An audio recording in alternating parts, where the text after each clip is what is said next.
ధర్మరాజు స్వయాన యమధర్మరాజు అంశతో పుట్టినోడు. యక్షుడడిగే ప్రతి ప్రశ్నకి సమాధానాలు జెప్పి, తన బుద్ధి కుశలతను చూపించుకొని, తన నలుగురు తమ్ముల్ని కాపాడుకునేంత బుద్ధిమంతుడు ఆయన. చివరికి ఒక జూదానికి బానిస అని చూపించలేం. కీచకుడు, జరాసంధుడు, కంసుడు వీళ్ళందరినీ చంపగలిగేంత బలశాలి భీముడు. చివరికి ఒక చేతగానంలాగా సభలో కూర్చుండిపోయాడు. భర్తలు 5 మంది చూస్తుండగానే వాళ్ళ భార్య ద్రౌపదికి అవమానం చేసిరి. ఉన్న రాజ్యాన్ని బిక్కొండ్రి. అడవులకు పంపించిరి. అజ్ఞాతవాసం చేపించిరి.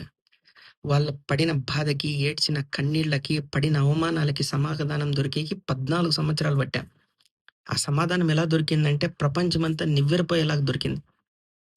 ఏదైనా బాధ అయిందనుకో ఎవరి దగ్గర నుంచి అయినా, సో ఆ బాధని కాలానికి వదిలేయాల.